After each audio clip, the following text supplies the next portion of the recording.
here's our first experiment. Okay, I want everybody to think, this is science day, right? I want everybody to think back to what was your favorite topic in school, your favorite class that you had, or your favorite subject to learn, all right? And I'm gonna count to 3 after you decide what your favorite topic was, and we're gonna all say our favorite topic out loud, okay? And this is a contest of volume, and whatever group says theirs the loudest, that's what we're gonna talk about today, okay? It's gonna be one of the topics, all right? We're gonna conduct an experiment, scientific experiment, and see what the favorite topics are. Okay, ready? Here we go. Everybody know what your favorite subject was? Okay. 1, 2, 3, trigonometry! All right, we just did a science experiment, and we just proved something scientifically, and that is if you're in a contest for what's the loudest, the guy with the microphone and the giant speaker system wins. And I said trigonometry, because that's something that I love. I'm an engineer. I love numbers and science and trigonometry. So we're gonna do this. This is a trigonometry problem. We're gonna do this today together, all right? I want you to think long back to those geometry classes that you had, and I want you to look at that, see if you can remember some of those theorems that you learned about. And what we're trying to solve here is if we're given distance A and distance B and distance C, those are equal to about 4 inches, what is angle D, okay? Now I'm gonna let you think about that for a second. Once you've come up with the answer, I want you to raise your hand. We'll just wait until everybody's hands are raised, and then we'll move on. No, we're not gonna do that. All right? But in a few minutes, I'm gonna give you guys a trick of how you can solve this problem super fast, like wicked fast, like Mach 1 fast, okay? Go to the next slide.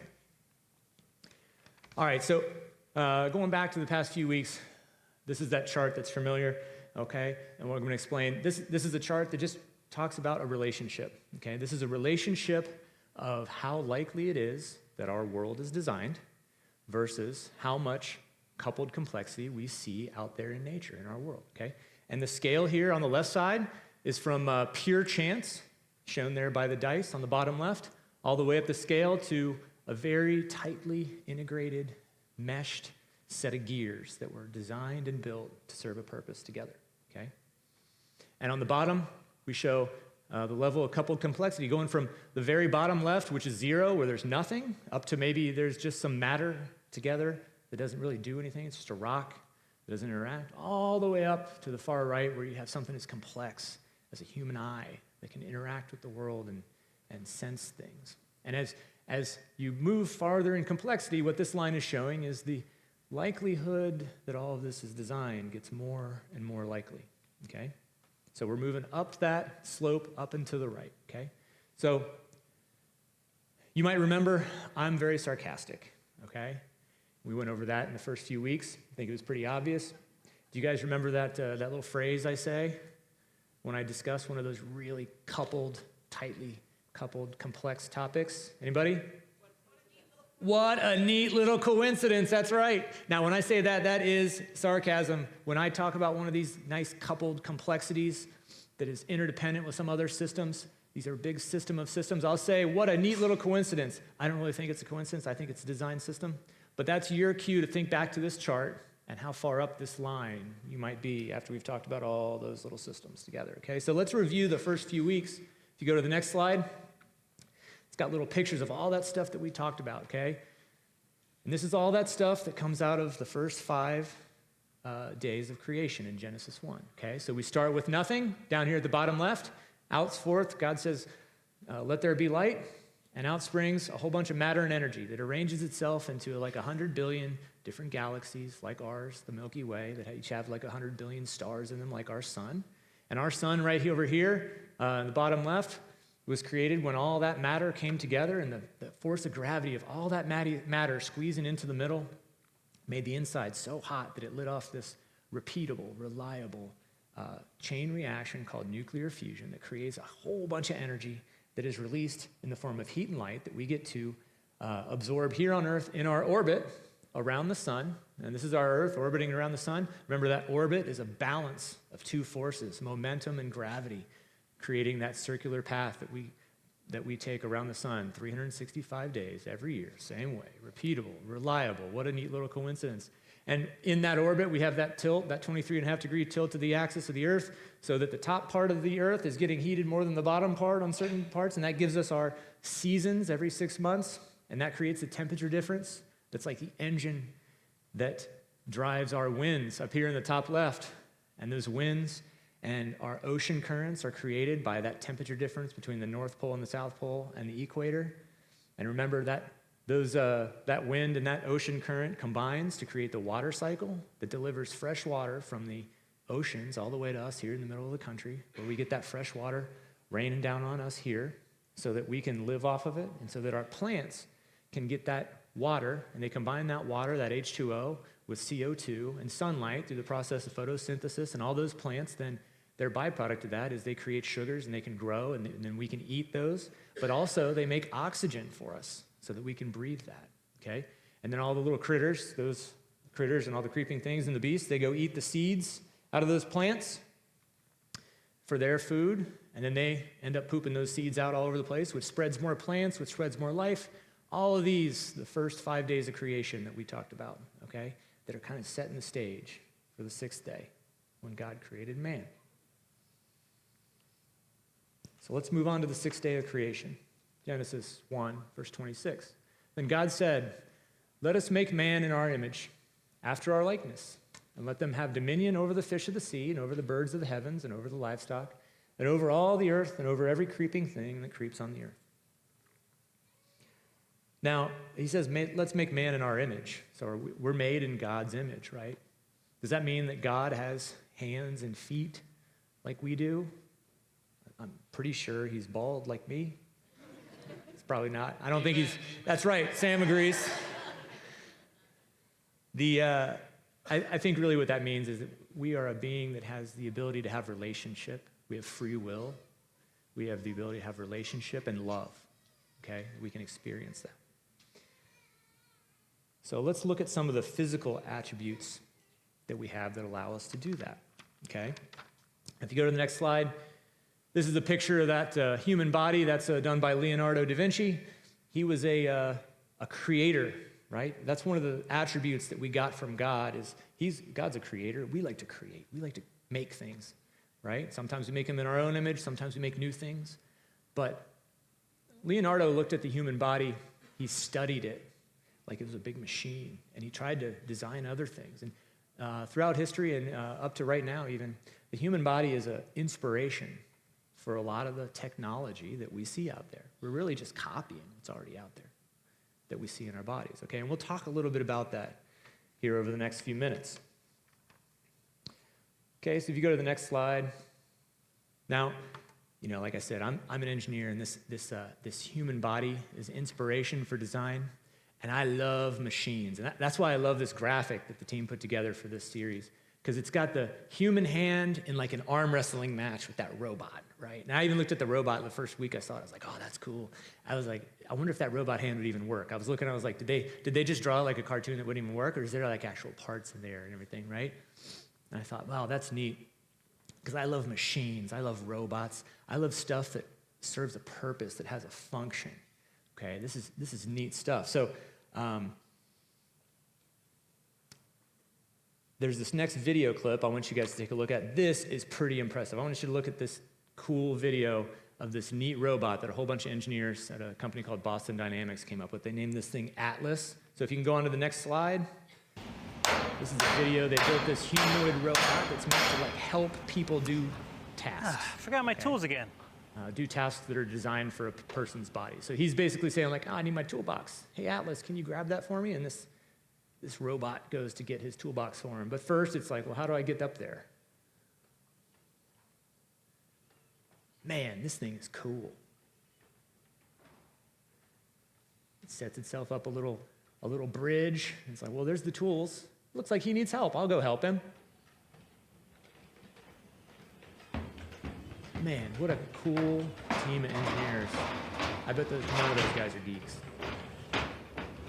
Now, he flips it up there. He adds a little flair to that, right? He's showing off. Now he's going to do some parkour for us. Watch this. This is pretty cool.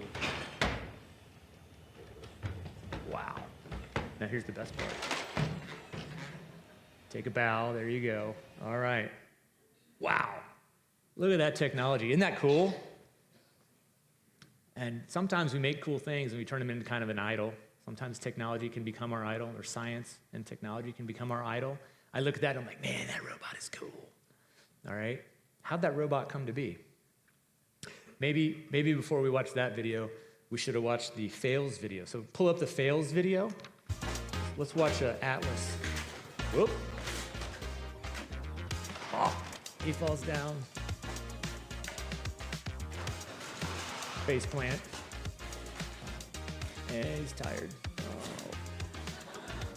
Hey, but check this out. There's a whole bunch of people there to fix him and put him back together, and then probably change some of the software for his control systems, make him better and better along the way. Big team engineer. So eventually, he can do all that cool stuff after a whole bunch of practice. So what we realize is actually they'd been practicing that little routine the whole time. He didn't do that out of the kindness of his heart, going and getting that toolbox for that dude on the scaffolding. And did you watch? He fell down a bunch of times. And I don't know if you noticed, but there was some padding on that scaffolding when he ran through it. They'd put padding there, kind of like what we do to our toddlers when they're learning to walk around the house. We put padding on all this hard stuff that they might hurt themselves on, right? And then there's a team of engineers that's coming in after he does fall. They're going to fix stuff, and then they're going to rework his software so that he can actually perform that task. But that's pretty neat. We're pretty amazing creators, right? Before we get too big of heads, though, maybe we should watch this other type of robot. Now, these robots are cool. Go to the next video. Check this out. This is World Chase Tag. This is adults playing tag. Okay? Check out these machines. Of course, playing tag. Start out with paper, rock, scissors. That's natural. Chase 1, Hollywood Freerunners evading. Athletes, ready! We've seen Soderman use that base of the mountain as a starting point before, and he uses the outside. So the goal here is to not get touched. I think we all know the rules, right? G is not panicking just yet, uses some height, but he hits a pole there over the sisters, and he's got his pace up again, but he's not cutting down the space, and Soderman's away, and even the stumble doesn't stop him. Time's up, he didn't get him. He won. Check out this last part, this is my favorite. Both of them look like they bailed there, both Seth and Kyle, but Kyle got away with the evasion, so all's well that ends well. This is my favorite part right here at the end, Platforms he's picking up. where they froze it right there. Now it was funny watching that robot fall, right? And when we first watched that video of that robot, we were like, wow, that's amazing. Then you watch him fall and you realize how much work had to go in to building that robot. And then we watch this video, and all of a sudden you go like, okay, well maybe that robot's not that cool.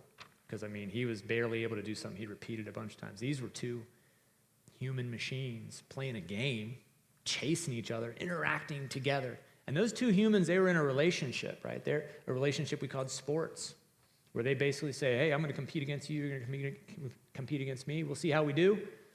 And then at the end, that's why I said that was my favorite part. You know, the one guy, he evades the other guy for a certain amount of time, he wins, and then at the end they go, hey, fist bump, good job, buddy, we'll try it again next time. That's relationship, sportsmanship. Robots don't do that, okay? That's a much higher level of complexity. We just created that thing for fun, okay? What a neat little coincidence. Now, if you were to tell me that those folks who made the robot, Atlas, were to grab all the parts, they said, hey, this is all the parts we're going to need for Atlas. Okay, got a list, a few thousand of them. We're going to take those all, we're going to stick them in a box, and we're going to put them in a closet somewhere, and we're just going to wait. Give it time. He's going to assemble himself together, start doing stuff, right? He's going to start doing stuff with intention and function and purpose. Would you believe that if I left him in the closet for a day, that he would assemble himself like that, just out of those parts, those inanimate parts? Probably not. But would you believe it if I said, well, let's leave him in there a year and see? Probably not. What if I said, wait 1,000 years? Maybe 1,000,000 years. Okay, no, still? What if we wait 1 billion years? Then maybe. Wait, what if we had 1 billion boxes and then waited 1 billion years? Maybe one of those boxes would assemble itself into that robot. I find that hard to believe, okay? Now, would you believe that for these two robots that were up there doing a much better job of playing tag than Atlas would? That's pretty tough to believe for me. And then they have sportsmanship. They have that relationship. So we'll talk about relationships. So let's bring up the next slide. Which is the greatest commandment? Matthew chapter 22, verse 37 through 39. You shall love the Lord your God with all your heart, with all your soul, and with all your mind. This is the greatest and first commandment. And the second is like it. You shall love your neighbor as yourself. Okay, so today, let's talk about a few of the physical attributes we have that allow us to do this relationship thing that we call loving. How do we love our neighbor? Okay, so what's one of the first one of those? Let's bring up the next slide. Let's talk about how we can use our voice. Okay, so if we're going to speak love into someone, how are we going to do that? So first we got to talk about sound. How does sound work? Okay, so we talked about how we get air here. Okay, how the air kind of floats on top of the water and the denser materials at the bottom of the, or in the middle of the earth, right? You got rock and everything in the middle, and then water kind of floats on that because it's less dense, and then the air is the least dense, and it floats all along top, making our atmosphere. So we have this air, it's got oxygen in it, we breathe this oxygen in so that we can live, but what are we going to do when we breathe it out? And this is how sound waves work. So when you have something here at the bottom, like this vibrating object, this is this little circle right here, it vibrates and it knocks into all the little air particles, air molecules that we see right here. And each of those air molecules get knocked by that vibrating object, and then they knock the air particle next to it, and the air molecule next to that, and so on for potentially hundreds of yards or even miles, depending on how loud that noise was, all right? And that creates what we call a sound wave, okay? It moves through the air, delivering that sound. It's just a vibration of air, okay? When you don't have air, like in outer space, no sound. There's nothing to vibrate. Everything's silent in space, okay? Pretty neat. Neat little coincidence there. So how do we manipulate that air? We don't just breathe it just to live. We use it to communicate. So when we breathe in, the oxygen goes into our lungs, and then it gets pumped through our blood and gets to all of our cells. But then we exhale to use as communication. And the way we do that is here up in your throat, you have these things called vocal cords. And they open and close this tiny little area of your throat. And when you exhale air, you tighten those vocal cords or loosen them based upon what noise you want to make, how high pitch you want it to be, what kind of frequency you want it to vibrate. And those vocal cords will vibrate, okay? And they basically knock into all those little air molecules in your throat, and then those air molecules knock into more air molecules, and your voice travels, okay? And we can control those by putting more or less tension on those vocal cords right there. Okay, so if you want to speak love into a brother or sister who's having a rough day, stuff's not going right, you use a soft, emotional voice so you can speak kindly to them. If you got a toddler who's about to touch the stove, you can speak louder and more boldly and be like, hey, that's hot! We can do this whole range. If you're somebody who can sing, I am not. But for those of you who can sing, that just means that you are able to really very precisely control the tension on those little vocal cords so that they make exactly the right frequency so that that noise fits in with the music that you're supposed to be playing or supposed to be singing with, okay? That's how we make noise, okay? But what good is a message to send if there's no way to receive it? Okay, so we vibrate this air, but that doesn't do us any good unless we got a way to receive it. So let's go to the next slide. This is a neat little coincidence here. This is a little video. It's going to be on a loop, and this explains how the human ear works. It's a little animation of it. I love this animation because it shows it so well. But so basically, these little white lines that you see moving into the ear, those are to depict the sound waves. And what happens is those sound waves move into your ear, and they cause this little disc right here, that's called your eardrum, to move back and forth. It vibrates, okay? And there's these arrangement of three little bones right behind the eardrum, and those amplify that movement the way they're arranged. For that little bone to tap on this weird swirly thing behind there, that's called the cochlea. And that cochlea has fluid inside of it, and that fluid vibrates with the tap, and then there's these tiny little hairs. This is amazing, right? There's these tiny little hairs in there. And when those hairs vibrate with that tap, they bend over slightly, and when they bend over slightly, there's a little opening at the tip that releases this little bit of chemical, and that little bit of chemical creates an electrical current that then travels. That electrical current is shown there, depicted in that little swirly thing. It travels down your nerve to your brain, where your brain is going to interpret that sound, and it's either going to act upon it or it's going to store that sound away in your memory to be used later. So that's like when you hear a song and you want to remember how that song sounded, this is how that works. And when you hear people talk, this is how this works. This is how you're interpreting this vibrating air between me and you right now. It's pretty neat. Is that an inspiration for technology? Well, let's see. We've got a microphone right here. Okay, this is a bigger version, so it's easier to visualize. But in here, there's a vibrating thing that when I talk at it, it's going to vibrate with the air that vibrates that, okay? It's coming out of my vocal cords, vibrates this little thing here. This little thing here is just basically kind of like that eardrum, all right? And it's going to move a little magnet that's inside of a small coil of wires. And when you move a magnet inside of a coil of wires, that creates a current, and that current then can travel down wires and go to either a computer to be synthesized or saved for later, or it can go straight to some kind of amplifier to make it sound louder, like what I got going on with this mic right here, and these big speakers, okay?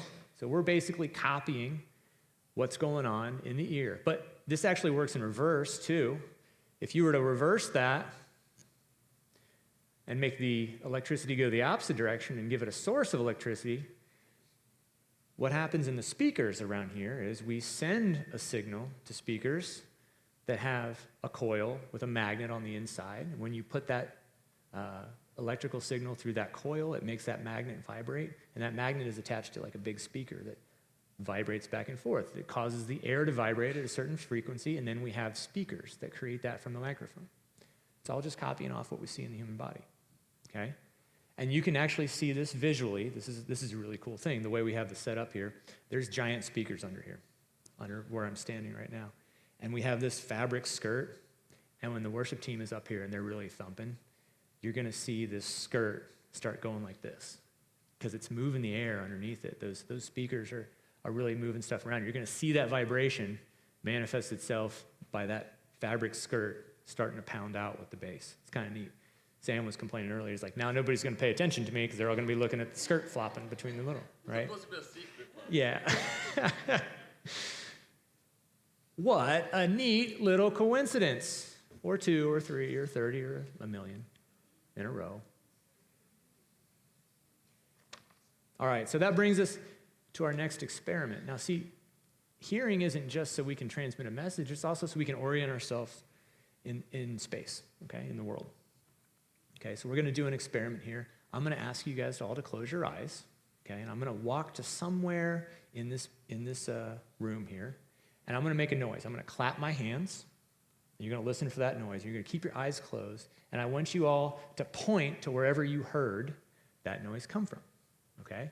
So I'm going to have to turn off my mic here so that I don't confuse you because I got multiple speakers that are listening to this. I'm going to turn off my mic. I'm going to ask you to close your eyes, and then I'm going to make the noise in a few seconds, okay? So close your eyes.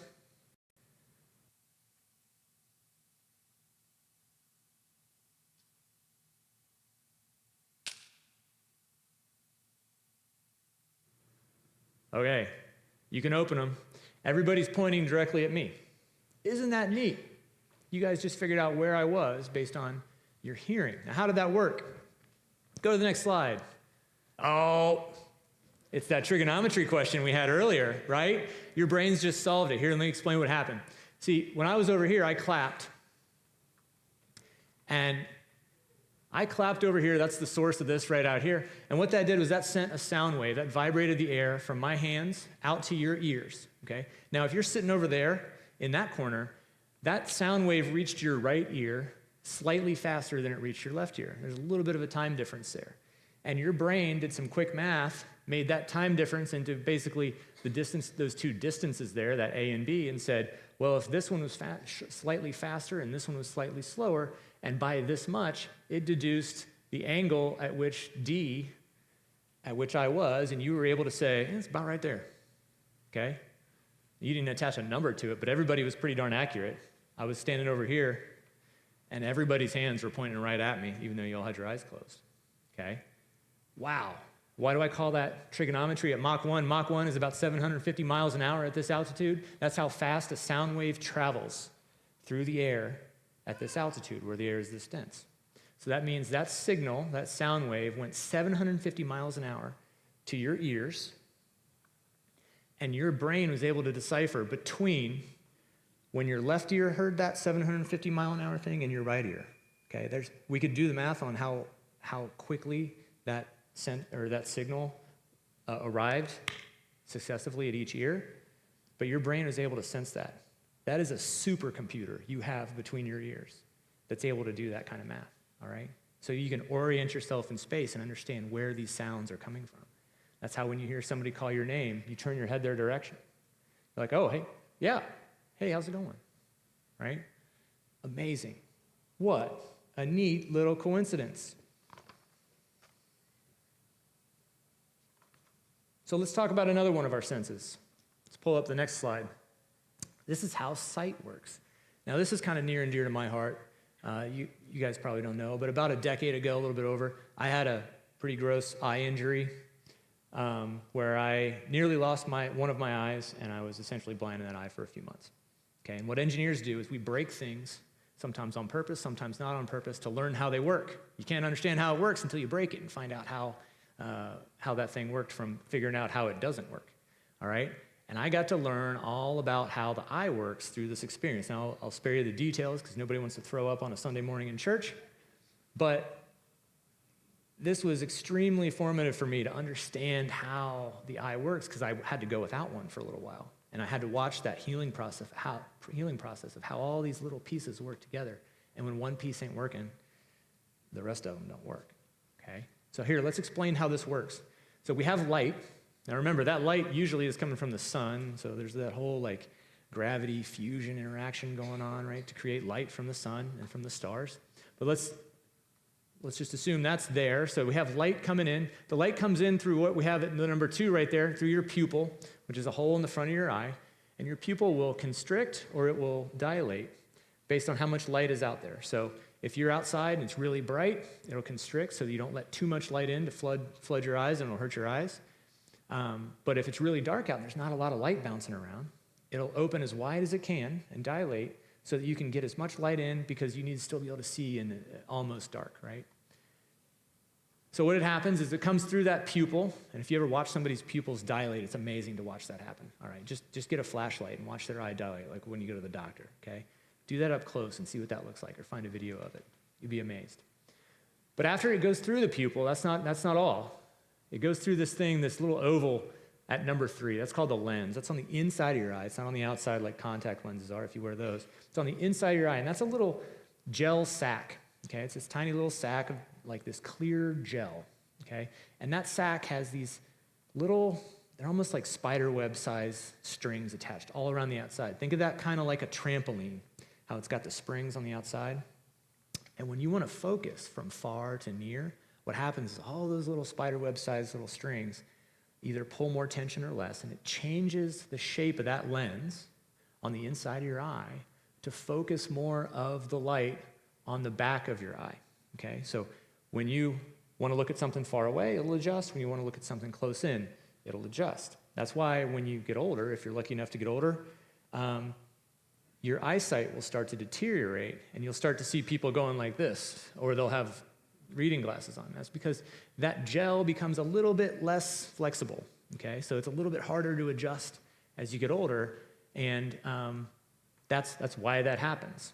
So what happens there, after it gets through that lens, it gets focused on the back. This is the retina, okay? The retina is like the big sensor on the inside of your eye. It's on the back wall of your eye, and all that light travels through your pupil, through the lens, gets focused perfectly on the back side of your retina there, and then that retina converts that light signal into an electrical impulse that goes through your optic nerve into your brain. Your brain is then going to process that image. It's going to use that either in real time to interact with the world, or it's going to pack that away in long-term storage so you can remember that image later on.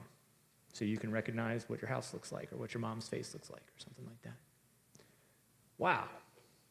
What a neat little coincidence. Now, what do you think might be a new technology that's inspired by this design? Anybody?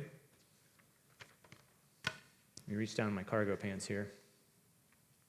We love cameras, right? How does a camera work? Go to the next slide. Well, this is about how a camera works. Might look familiar. Light comes in, goes through a lens. That lens, if you have a large camera, those lenses kind of move out. You see the big lenses that they screw and they kind of move out. That's so you can focus stuff for long distances. If you don't have that much long distance to work with, it's hard to adjust those mechanical lenses. So that's why they started adding more cameras on the front of your iPhones. That's why it started out with one, and then eventually I think it's got 3 now, because they have to put a different lens for the different wide angles or whatever. They don't adjust quite as easily as our eyes do. And it goes through that lens, and there's usually a shutter in there to let a certain amount of light exposure in, depending on how bright out it is, if you're taking a picture at night or during the day. And then that light gets focused on this thing on the back. It's called a sensor array. And that sensor array then creates an electrical signal that goes to some storage that's either going to get used in real time by a computer to process that input, or it's going to get sent to long-term storage for memory for use later. If you go to the next slide, see any similarities? Wow. What a neat little coincidence. So that leads us to our next experiment. All right, I'm going to need to bring the lights up just a little bit in here, okay? So let your eyes adjust. And we're going to have to stand up for this experiment. You're going to have to use your neighbor for this experiment, okay? So everybody's going to have to stand up real quick. I know it's a Sunday morning. We got to get involved here.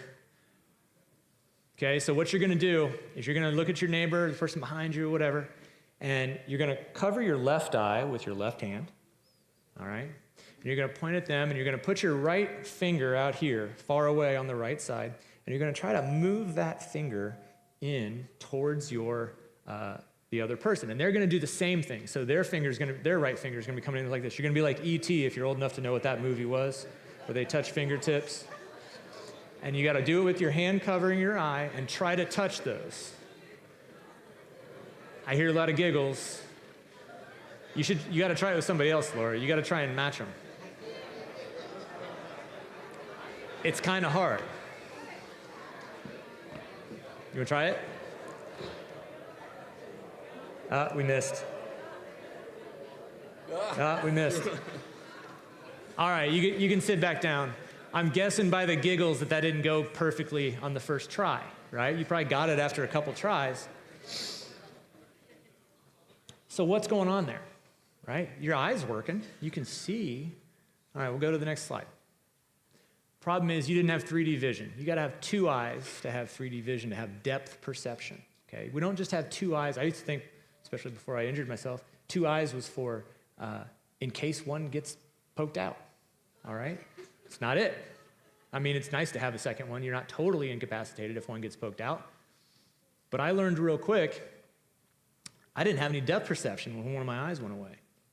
I had a real hard time parking cars. How far away is the hood of my truck? I don't know, I'm just guessing. I hope I don't hit something. I guessed a lot. Didn't hit anything, luckily. It became very difficult to shake hands.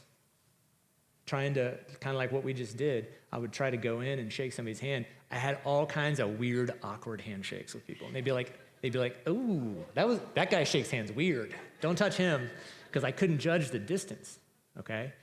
I also had a hard time when I'd go to the gas station. I couldn't put my card in the slot to pay for gas. I'd have to align my face with the slot so that I could see directly in line right there. I couldn't create that image, that 3D, that depth perception. There's probably a lot of people who called the police on me because they thought I was probably drunk, trying to fill my car up with gas. So let's look at how depth perception works. Take a look at the next slide. This is how it works. So you have 2 different eyes. They each see they're spread out about 4 inches apart. They each see a different picture, okay? And where those 2 eyes' pictures interact is this purple area in here where you get what's called binocular vision. You get depth perception in that area, okay, where these two different images get synthesized together. So that image comes from your left eye and your right eye. It goes through the optic nerve, which winds its way and crisscrosses in your skull down to the back side of your brain, and what's called the visual cortex in the back of your brain. Those two parts combined, the visual cortex helps you create a synthesized version of those two different images, and that helps you to see depth perception in that area in front of you. Why is that important? Well, it helps you shake hands, it helps you have a relationship, helps you do things like catch a baseball or shoot a basketball. Depth perception is pretty important to be able to interact in this 3D physical world that we have, to have relationship. Okay? Pretty neat little coincidence. Or not. So if we're going to be the hands and the feet of the Lord, to love those around us in relationship, let's maybe talk about the hands. How do the hands work? Go to the next slide. This is pretty cool. Each hand has 27 different bones. All those bones you see up there. Okay? And each of those bones is held together by some ligaments that hold the bones in place together. And each of those bones is then actuated by a tendon that connects to the bone and then connects to a muscle. And those muscles, when your brain tells it to, it'll send an electrical signal down your nerves to tell your muscles, and that electrical signal is going to cause your muscle to contract. The muscles can't extend, they can only contract.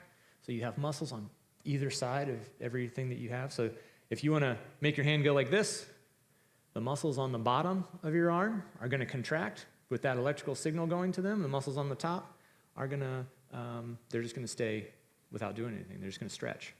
And then if you want to move your hand up, the muscles on the top are going to get that electrical thing sent to them, and the muscle up here is going to contract, and it's going to pull on all those tendons and pull your hand up. Same with these ones on here. And look at this. Isn't that amazing? Look at these hands. We don't make robots like this, folks. They can't do like this stuff. Right? This is amazing. Now, why are hands important? What's maybe an important thing we do with our hands? You know, we wouldn't have the Bible today if we didn't have a few thousand years worth of scribes who had the articulate hands to be able to make things like pens and paper, and then be able to, had the mind to be able to come up with a language and common characters, to be able to put down that information on paper. And here's the crazy part. They were able to think, you know what? I heard this story from a person who was using their voice to tell me this, and I think that might be important. I think that history that they told me might be important for the future. I'm going to write that down so future generations can understand the difference between right and wrong, good and evil. Man, that's pretty cool. That ain't no robot, folks. Okay? Think how complex that is. Just the fact that we have hands that can do this, that enables us to have that information. Your dog is not considering the 20th generation down the road from it, okay? There's a difference there between us and them. Humans are special, made in God's image. What a neat little coincidence. So if you bring up the next slide, this is most of the stuff we've talked about today. We're back up on this coupled complexity chart, right? We've gone through all these things, from the galaxy formation to the suns, to the orbits, the winds, the ocean currents that combine to give us the water cycle, to give all these plants that support life, eventually culminating in humans showing up on the scene where we can have this physical world where we can experience relationship and exhibit love. Now, what I've explained to you, this is basically a picture of what is called the fine-tuning argument. Okay, the fine-tuning argument basically says this. It says we look at all these different systems out there in the world, and the fact that they are all so specifically defined, so finely tuned to work together, a system of systems of systems of systems, that the likelihood that they had to be designed gets to be extremely overwhelming. Okay, and when we say design, that implies a designer. So it's at least a logical argument for the existence of a God. Now, I've got us on this diagram maybe at that red arrow, and I purposely didn't put that red arrow at the top, because you'd think, like, hey, this should be enough evidence, right? Think all those complex systems that lined up to get us to where we are today. And I'd say, well, yeah, but that's not all. See, this is just the physical world stuff. This is just the stuff from the first 6 days of creation in Genesis. It doesn't address things like morality, like free will, like love, those things that we do in relationship with each other that are also synchronized with this physical world that we see to combine our total existence. Okay, so that, I think, even moves us further up that line. But that's what Sam's going to talk about for like the rest of the year. Okay, that's what we normally talk about on Sundays. I'm just handling 3 weeks of the physical stuff that makes up all this, that makes that possible. Okay? Make sense? Now there's a bunch of counter arguments to the fine-tuning argument, but maybe we'll handle some of those if you guys have questions that you submit for next week. So what do we do with information that we have now? Well, for starters, we should worship the Creator. Okay? If you move on to the next slide, we got Romans chapter 1, verse 25. They exchanged the truth about God for a lie and worshiped and served the created things rather than the Creator, who is forever worshiped. Amen. Yeah, were we guilty of that? We worship the created things, the gadgets that we got. Sometimes we worship the science itself, right? That becomes a created thing, right? Man is the one who does science. That's a creation of ours. We worship that instead of the Creator, right? He's the ultimate engineer that created all this stuff. Okay? So how are we going to worship?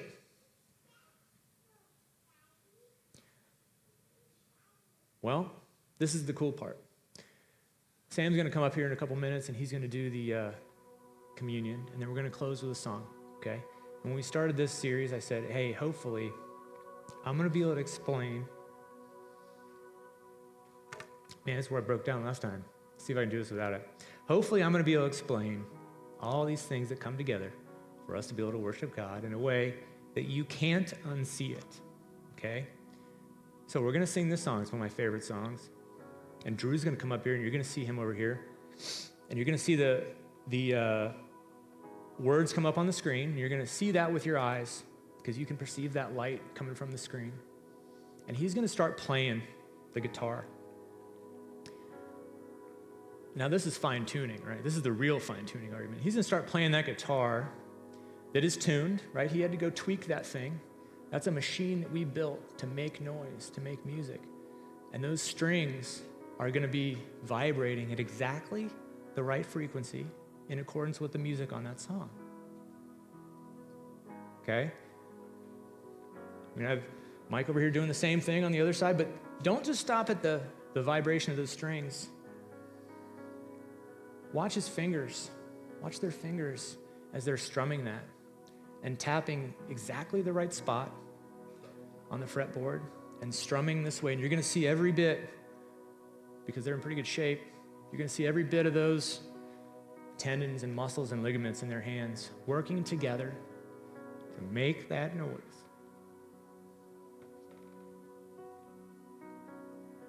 So that we can worship our Creator for giving us this world to interact and so that we can love each other and Him. And we're not going to stop there. You're going to hear that music start. You're going to see them start strumming the guitar. And you're going to want to sing. So you're going to take a big deep breath. You're going to use that oxygen. You're going to exhale that air. You're going to tighten up and loosen your vocal cords nearly perfectly, much less perfectly if you're me. These guys are a lot better than me up here. And you're going to finely tune those vocal cords to make a joyful noise to worship our Creator. And you may want to put those hands in the air. And then we're going to leave afterwards. We're going to go out into the sunlight, into our communities.